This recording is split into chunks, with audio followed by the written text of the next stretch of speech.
Dans la région du Donbass, à l'est de l'Ukraine, la tension est montée d'un cran ces derniers mois. Depuis le début de l'année 2021, la Russie masse ses troupes à la frontière et plus de 50 soldats ukrainiens sont morts aux abords de la ligne de front. C'est la plus grande escalade de violence dans la région depuis 2018. Après plusieurs semaines d'intimidation qui ont alerté la communauté internationale, la tension semble retomber. Le 22 avril, la Russie a annoncé qu'elle allait retirer une partie de ses soldats placés le long de la frontière ukrainienne et dans le Donbass. Ils étaient plus de 100 000 selon les estimations de l'Union européenne. Mais les tirs continuent le long de la ligne de front, et beaucoup craignent que l'accalmie ne soit que de courte durée. Mais alors, d'où viennent les tensions entre la Russie et l'Ukraine ? C'est ce qu'on va voir dans ce nouvel épisode de Cartes sur table.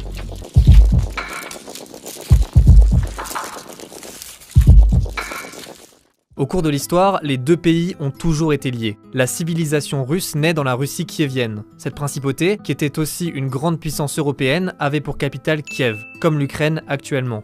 À partir du XVIIIe siècle, la quasi-totalité de l'Ukraine appartient à l'Empire russe. Après une brève période d'indépendance, elle est intégrée en 1922 à l'Union soviétique, qui s'étendra vers l'ouest jusqu'à englober l'entièreté de ses frontières actuelles.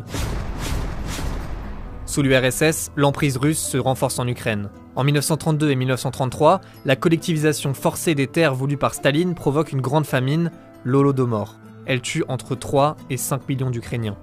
Beaucoup de paysans sont forcés de fuir leur village pour aller travailler dans les régions industrielles du sud et de l'est du pays, comme le Donbass. Et dans ces régions, les usines sont gérées par des Russes. En 1991, l'URSS s'effondre et l'Ukraine accède à l'indépendance. Mais l'influence de la Russie reste forte, en particulier dans le sud et l'est du pays.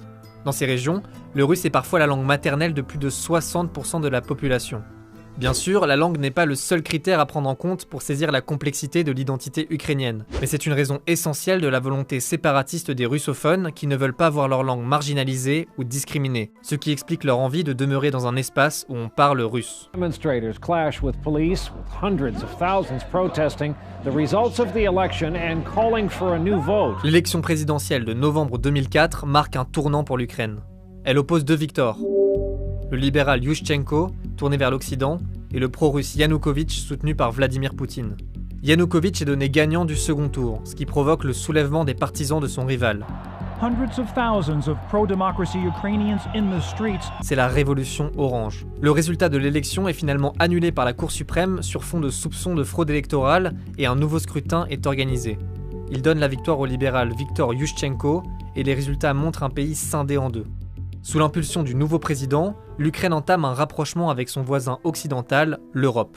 Cette situation inquiète Moscou qui vient de vivre une année difficile. En 2004, 7 pays de l'ancien bloc de l'Est sont intégrés à l'OTAN. Et au même moment, l'Union européenne étend son influence en Europe de l'Est en incorporant 9 pays de l'ancien bloc soviétique entre 2004 et 2007.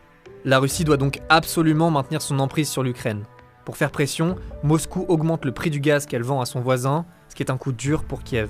L'Ukraine est donc affaiblie, mais reste courtisée à l'ouest comme à l'est et tente de maintenir de bons rapports avec ses deux voisins. En 2013, l'Ukraine est obligée de se positionner. À ce moment, Kiev s'apprête à signer un accord d'association pour favoriser ses échanges commerciaux avec l'Europe.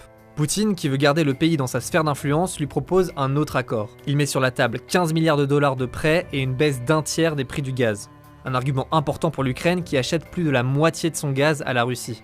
Viktor Yanukovych, qui a finalement été élu 3 ans plus tôt, se retire brusquement des négociations avec l'Europe fin 2013 et accepte la proposition russe. Cette décision révolte les Ukrainiens europhiles.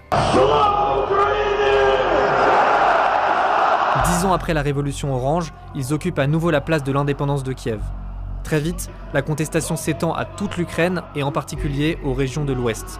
En février 2014, les affrontements entre policiers et manifestants redoublent de violence et font plus de 100 morts et des centaines de blessés. C'est la révolution de Maïdan qui force Yanukovych à fuir le pays. En réaction, des manifestants pro-russes protestent contre cette révolution qu'ils voient comme un coup d'État. C'est particulièrement le cas dans les régions du sud et de l'est, comme à Donetsk ou à Louhansk. En parallèle, à partir de février 2014, la situation bascule aussi en Crimée. Cette région est très importante pour les Russes. Jusque dans les années 50, la péninsule appartenait entièrement à la Russie. Puis elle est offerte à l'Ukraine en 1954, mais elle reste dans l'URSS, donc elle n'est pas tout à fait détachée de Moscou. Quand l'Union soviétique disparaît, c'est bien à l'Ukraine que la Crimée est rattachée avec le statut de république autonome. La Russie perd alors une zone hautement stratégique, puisque la Crimée a un accès direct à la mer Noire, qui communique avec la Méditerranée, qui se jette ensuite dans les océans. Revenons en 2014. Des soldats russes sans insigne se mêlent aux contre-manifestations qui se multiplient en Crimée. Au même moment, la Russie masse ses troupes à l'est du détroit de Kertch. En mars, Moscou organise un référendum illégal du point de vue du droit international pour demander aux Criméens s'ils sont favorables au rattachement de la péninsule à la Russie. Les résultats donnent une majorité de oui, et Moscou annexe la Crimée. Dans le Donbass, qui regroupe les régions de Donetsk et Louhansk, les manifestants anti-Maïdan se transforment en milices séparatistes pro-russes. En avril 2014, la République populaire de Donetsk est autoproclamée, suivie par celle de Louhansk. Après presque un an de combats particulièrement meurtriers, les deux parties signent les accords de Minsk II en 2015. Une tentative de cessez-le-feu qui n'arrête pas les combats, mais réduit leur intensité.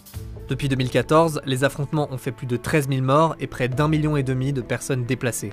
En avril, le président ukrainien Volodymyr Zelensky a proposé une rencontre à Vladimir Poutine pour tenter d'apaiser la situation. Mais la fin du conflit semble encore loin.